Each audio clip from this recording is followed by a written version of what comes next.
सबसे पहले भगवान भोलेनाथ के चरणों में प्रणाम करती हूँ, मेरा प्रणाम स्वीकार हो। आदि शक्ति माँ भवानी गौरा के चरणों में प्रणाम करती हूँ, मेरा प्रणाम स्वीकार हो। सभी देवी देवताओं के चरणों में प्रणाम करती हूँ, मेरा प्रणाम स्वीकार हो। आप सभी गुरु भाई गुरु बहनों के चरणों में प्रणाम करती हूँ, मेरा प्रणाम स्वीकार हो।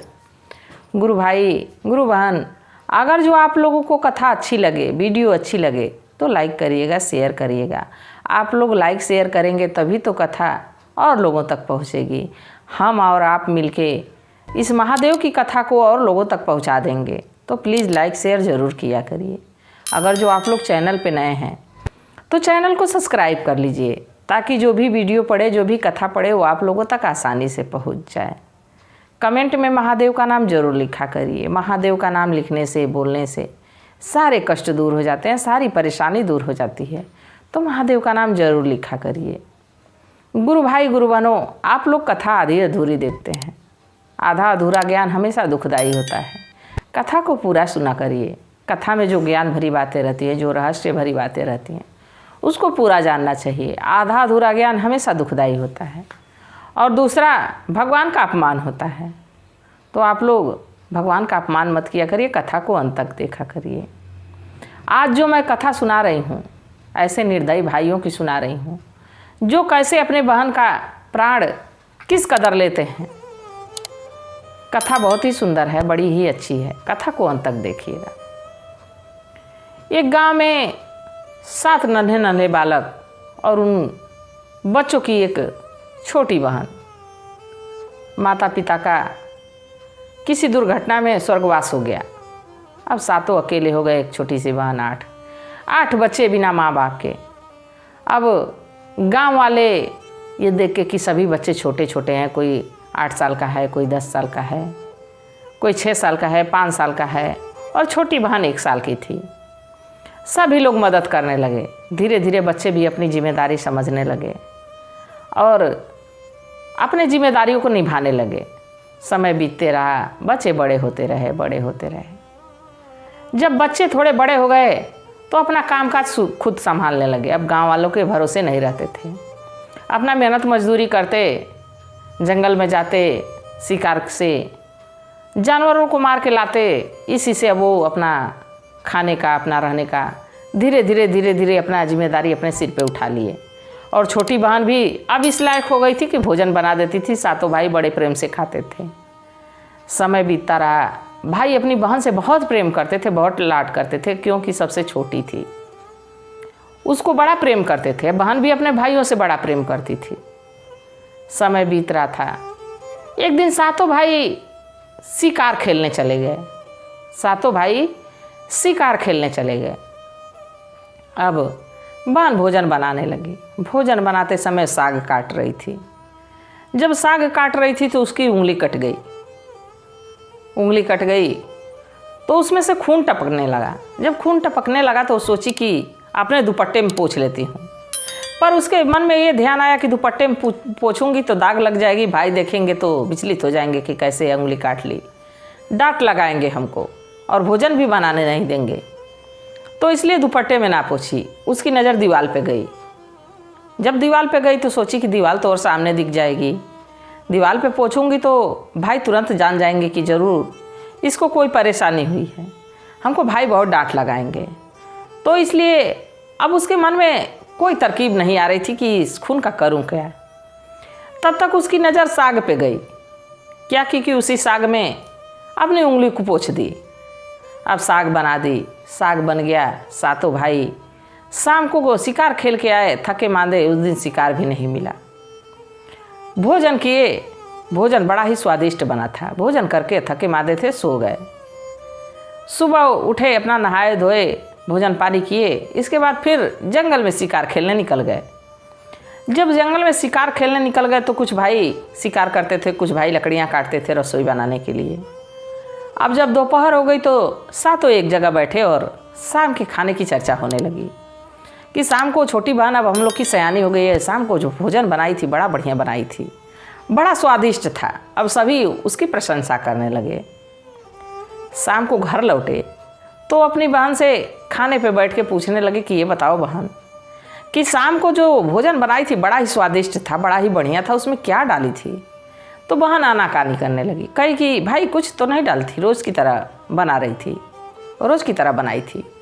तो बड़ा भाई अपनी कसम दिया, कहा नहीं बहन, तुमको हमारी सौगंध है, हमारी कसम है, तुम सत्य बोलो, तुम क्या डाली थी। अब जब भाई अपनी कसम दे दिया तो बहन कैसे झूठ बोलती।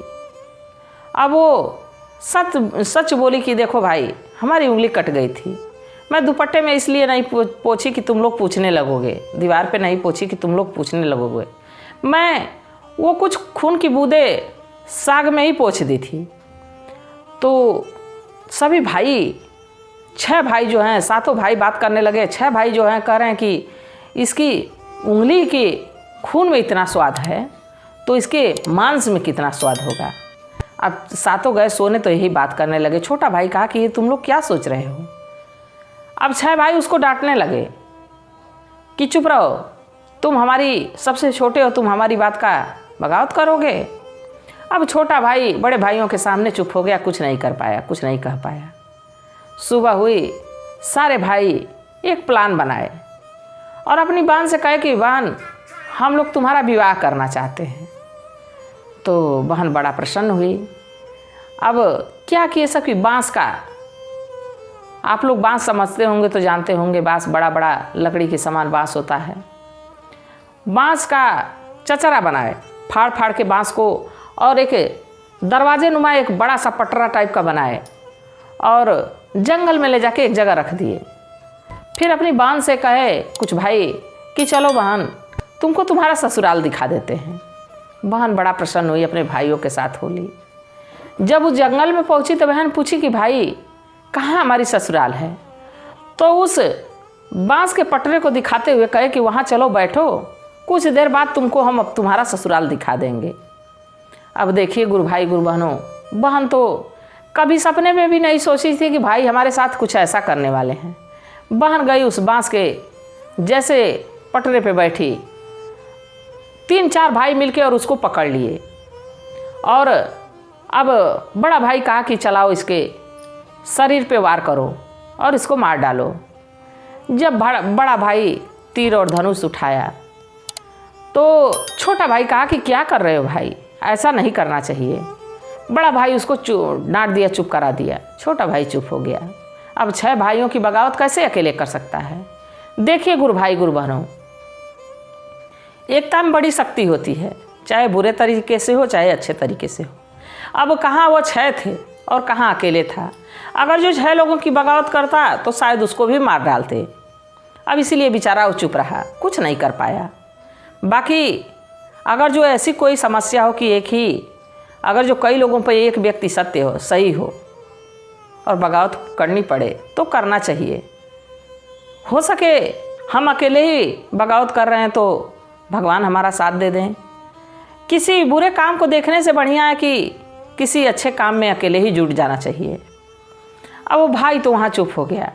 जब बड़ा भाई तीर धनुष उठाया तो बहन कैसे अपनी बात को कहती है, चलाओ चलाओ रे भाई अपनी तीर कमान, मेरी छाती पे भेद लगाओ। जब ऐसा कही कि मेरे छाती पे तीर को निशाना मेरे छाती पे लगाओ और मारो। जब ये बात सुना तो भाई उसका विचलित हो गया और तीर दूसरी तरफ चला गया। फिर दूसरा भाई आया तो उसी तरह कही, चलाओ चलाओ रे भाई अपना तीर कमान, भेद छाती पे मेरे लगाओ। जब ऐसा फिर कही तो उसका भी निशाना चूक गया। अब तीसरा आया। ऐसे बारी बारी 6 भाई आए। जब 6 भाई आए और 6 का निशाना चूकता गया तो अब छोटे भाई की बारी आई। तो बहन ये सोची कि ये भाई तो मेरे तरफ से सोच रहा है, अगर जो ये हमको नहीं मारता है, मैं नहीं मरती हूँ, तो हमारे बड़े भाई मार डालेंगे। और बड़े उसको धमका ही रहे थे कि तुम बचाने के चक्कर में पड़े हो, तुम्हारा निशाना बहुत अच्छा है, अगर तुम नहीं मारोगे तो हम लोग इसी के साथ तुमको भी मार डालेंगे। अब भाई गया कांपते हुए हाथों से तीर धनुष उठाया। उसका तो हाथ काम नहीं कर रहा था। तो बहन कैसे भगवान से मानती है कि हे प्रभु, इसकी तीर ऐसे जगह पे आके मेरी छाती पे लगी कि मेरे प्राण तुरंत निकल जाए, मैं आपके चरणों में तुरंत चली आऊँ। लगी भगवान को याद करने और गाती है, मेरे प्यारे भैया, मेरे प्यारे भैया, अब चलाओ तुम तीर अपना, मेरी छाती पे अपना निशाना लगाओ। जब ये बात सुना भाई तो भाई के आंखों से आंसू गिर रहा है और तीर चलाया। तीर ऐसे स्थान पे जाके लगा कि तुरंत बहन गिरी और इस दुनिया से चली गई। भाई रोता रहा। भाई तो चाहता नहीं था मारना, बाकी उसका निशाना सही लग गया। बहन दिल से भगवान से उसके प्राणों की रक्षा के लिए मनाई थी। बहन तो अपने प्राणों की आहुति देके अपने भाई को बचा ली, पर भाई अपनी बहन को नहीं बचा पाया। अब क्या किए कि सभी भाई मिलके और अपनी बहन की बोटी बोटी काटे उसी जंगल में, और छोटे भाई से कह दिए पकाने के लिए। जब छोटा भाई लकड़ी चुनने गया था तभी उधर से कुछ मछलियाँ कुछ केकड़े पकड़ के लेके आया था। अब लगा बनाने और धीरे से उस मछलियों को भी आग में भून लिया था। अब खाना परोसने की बारी। यही खाना पक के तैयार हो गया, चावल और उस लड़की का मांस। सभी को केले के पत्ते पे खाना परोस दिया, अपने लिए भी परोस लिया। पर चालाकी किया था कि जहाँ खाना परोसा था उसी बगल में एक छोटा सा गड्ढा खोद दिया था। नज़र छिपा के बहन के मांस के टुकड़े का जो मांस था वहीं गड्ढे में रख दिया, छिपा दिया, ढक दिया। अब सभी भाई बड़े प्रेम से खूब खाए बहन के पके हुए मांस को। छोटा भाई नज़र छिपा के और मांस को रख दिया, खा नहीं पाया। अब जब सभी भाई खा के उठ गए तो सभी जगहों से हड्डियाँ जितनी थी जो अपनी बहन का बटोरा, नाखून सब बटोर के उसी गड्ढे में डाल के और मिट्टी डाल के ढक दिया। वहाँ से सभी चले गए। बहन तो अब चली गई, पका के खिलाने वाली भी नहीं थी। अब घर में कोई घरनी भी नहीं थी, किसी का विवाह हुआ नहीं था। अब छोटा भाई बहन की याद में रोज़ रोता। बाकी उधर जिस गड्ढे में वो मांस, वो हड्डियाँ रखा था, उसमें से खूब सुंदर सा बाँस निकला। और जब बाँस का झुरमुट निकला, वहाँ बाँस खूब ज़्यादा हो गया। तो धीरे धीरे कुछ समय बीत चुका था। इधर भाइयों का भी विवाह हो गया था, 6 भाइयों का विवाह हो गया था, छोटे का नहीं हुआ था। तब तक उधर उस बाँस के पास एक संत, एक महात्मा जी गए और शौच करने के लिए उस बाँस के झुरमुट के आड़ में बैठ गए। तो उस झुरमुट से आवाज़ आती है कि संत जी यहाँ दुर्गंध फैला रहे हैं, हमको रह नहीं जा रहा है। अब ये चारों तरफ संत जी देख रहे हैं कि यहाँ तो कोई है नहीं, कौन यहाँ बोल रहा है। अब इधर उधर देखे, कोई नहीं बोला। फिर वो उठ गए वहाँ से और उठ के उनके मन में आया कि इस बाँस में से एक बांसुरी बनाने के लिए बाँस काट लेता हूँ। एक बाँस को काट के लेके गए और ले जाके एक बांसुरी बनाए। बांसुरी की ध्वनि इतनी बढ़िया निकलती थी कि वो बजा बजा के उसी बांसुरी को भिक्षा लगे मांगने। अब जब बांसुरी को बजाते तो लोग ज़्यादा भिक्षा देने लगे। अब संत जी को बड़ा उससे फ़ायदा होने लगा। गांव घूम घूम के बांसुरी बजाने लगे। अब बांसुरी बजाते बजाते एक दिन उसी नगर में जा पहुँचे जहाँ 7 भाइयों का घर था। पहले संत जी बड़े भाई के घर पहुँचे तो बांसुरी अपने आप से आवाज़ निकालने लगी। उसका तो सुर बहुत बढ़िया था, पर उस दिन अलग ही सुर आने लगा कि देखिए कैसे कहती है कि बजो बजो रे बांसुरिया खूब बजो, मेरे निर्दयी भाई के द्वार बजो। बजो बजो रे बांसुरिया खूब बजो। जब ऐसा कही तो भाई को समझने में देर नहीं लगी कि ये तो लग रहा है कि कोई ऐसा संत है जो हमारी बात को जान रहा है। जल्दी से भिक्षा दिया, वहाँ से उसको नदारत किया। फिर दूसरे भाई के दरवाजे पहुँचा और फिर बहन वैसे ही कहे, उस बांसुरी से आवाज़ आती है कि बजो बजो रे बांसुरिया खूब बजो, मेरे निर्दयी भाई के द्वारे खूब बजो। जब बांसुरी की आवाज़ भाई सुना तो वो भी विचलित हो गया कि ये तो लग रहा है कि हम लोग अपनी बहन को मार के खाए थे, ये जान रहा है। जल्दी से भिक्षा दिया और वहाँ से उसको विदा किया। इसी तरह 6 भाइयों के दरवाजे पहुँचा और जल्दी जल्दी उसको हटाते गए। जब सातवें भाई सबसे छोटे भाई के दरवाजे पहुंचा संत, तो वो भाई जब ये आवाज़ सुना, जब बांसुरी बजने लगी, तो बांसुरी में से यही आवाज़ आई कि बजो बजो रे बांसुरिया खूब बजो, मेरे प्यारे भैया द्वारे पे खूब बजो, बजो बजो रे बांसुरिया खूब बजो। मतलब ये वो बांसुरी में से ये आवाज़ आने लगी कि ये मेरा प्यारा भाई है, इसके दरवाजे पे खूब बजो। जब ये बात सुना तो उसके भाई की आंखों से आंसू गिरने लगा, अपनी बहन की याद आने लगी। उस संत से पूछा कि महात्मा जी, इस बांसुरी की कितनी कीमत लेंगे? जितनी कीमत लेनी हो ले लीजिए, पर बांसुरी हमको दे दीजिए। संत के मन में बड़ी दया भावना आई उसका रोता हुआ चेहरा देख के। कहा कि हमको धन दौलत नहीं चाहिए, मैं तो संत महात्मा हूँ, कहीं मांगूंगा कहीं खाऊंगा, तुम बांसुरी ले लो। छोटा भाई बांसुरी को लिया और जहाँ पूजा पाठ करता था वहाँ ले जाके उस बांसुरी को रख के धूप अगरबत्ती दिखा के और रख दिया बांसुरी को अपने बहन के याद में। अब देखिए, भाई तो वहाँ रख दिया, पर उसी दिन से भाई के घर में परिवर्तन होने लगा। भाई चला जाता अपना काम काज पे तो देखता कि बर्तन मज गया है, खाना बन गया है, झाड़ू पोछा हो गया है, सारे कार्य हो जाते थे। एक दिन देखते देखते रहा तो अपनी भाभियों से पूछा, ये बताओ भाभी कि तुम लोग मेरा काम करती हो? तो भौजाइयाँ बड़ी अच्छी थी, कहीं नहीं भैया, नहीं देवर जी, हम आपके घर में काम नहीं करते हैं। हो सके कोई परी आती हो काम करने, अब वो मजाकिया तौर पे कहीं। बाकी भाई को रह नहीं गया, भाई कहा आज काम पे नहीं जाऊंगा, देखूंगा कौन हमारा काम कर रहा है। भाई बीमार का बहाना करके चारपाई पे लेट गया। जैसे दोपहर हुई, उस बांसुरी से एक सुंदर सी लड़की निकली और पूरा घर का काम काज की और उस बांसुरी में जा घुसी। अब ये बात तो देख रहा था भाई, जाके अपनी भाभियों से कहा कि भाभी, उस बांसुरी से एक खूब सुंदर लड़की निकली है और सारा काम करके फिर बांसुरी में जा घुसी है।